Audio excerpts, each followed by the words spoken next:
Assalamualaikum warahmatullahi wabarakatuh.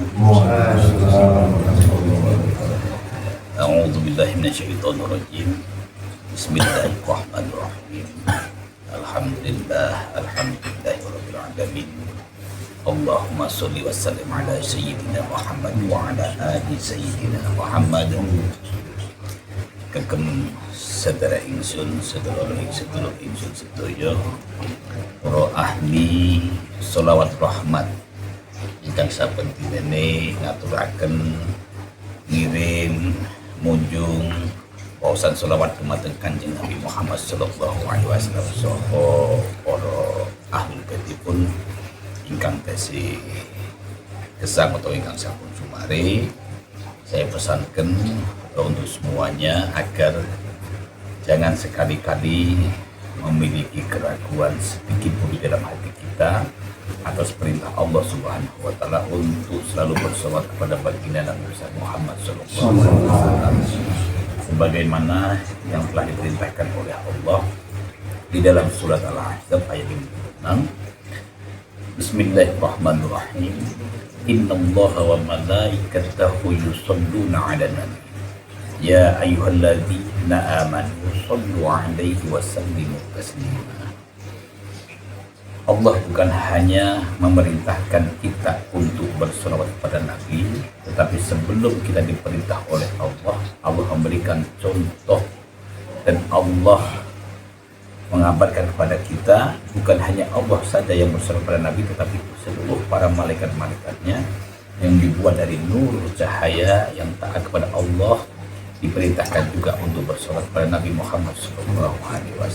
Oleh karenanya apa yang telah menjadi firman Allah Subhanahu wa taala di dalam surat Al-Ahzab ini, yaitu ayat 56, hendaknya menjadi pelajaran bagi kita sehingga kita mengetahui bahwa Allah Tuhan semesta alam yang memberikan nikmat begitu banyak kepada kita, yang memiliki alam semesta dan yang selalu kita mohon untuk mengabulkan dan memberikan apa yang menjadi harapan hati kita semua saja bersolawat kepada baginda Nabi besar Muhammad SAW bersama malaikatnya, apalagi kita sebagai hamba Allah Subhanahu wa taala.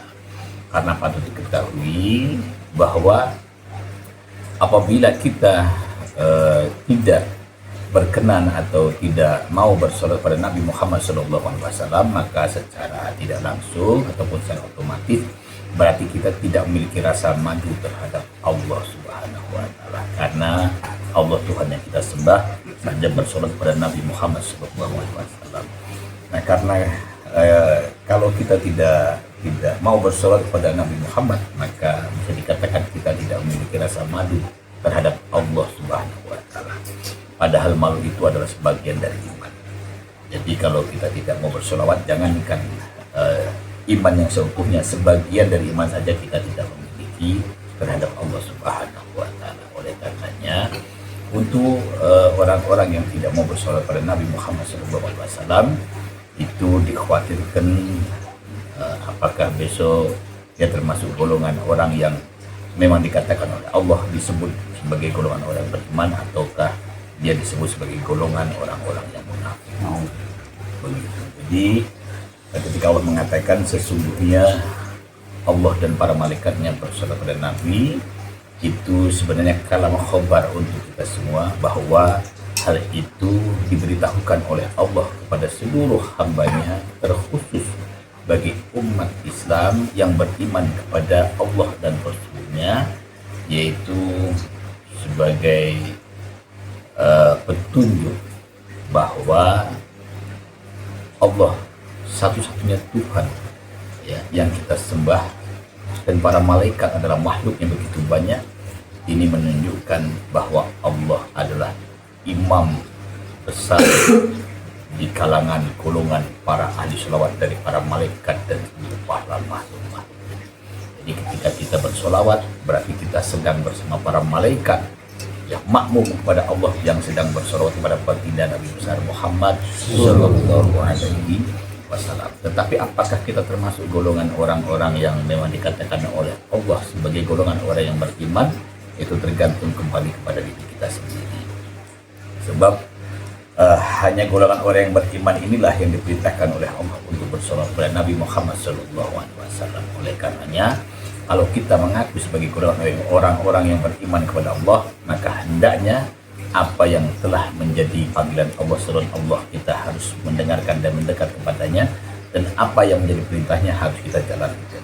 Maka sifat watak orang yang beriman ketika diseru oleh Allah, dipanggil oleh Allah, sami'na, dan ketika kita diperintah oleh Allah, wa ata'na.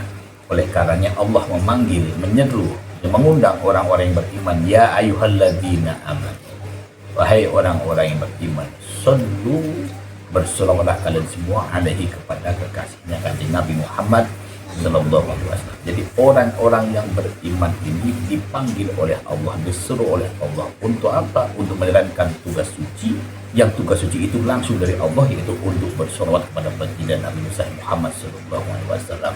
Dan ketahuilah di balik tujuan Allah menyeru, memanggil kita semua dan memerintahkan kita semua untuk bersolat kepada kanjeng Nabi Muhammad sallallahu alaihi wasallam, itu karena Allah mencintai dan menyayangi kita, agar kelak kita besok bisa selamat dengan diselamatkan atas pertolongan dari makhluk yang paling suci yang diberikan anugerah oleh Allah, yaitu rahmatnya yang terbesar, syafa'atul uzma, sehingga kita besok masuk dalam golongan orang-orang yang memiliki hak untuk menerima syafaat dari baginda Nabi Muhammad SAW.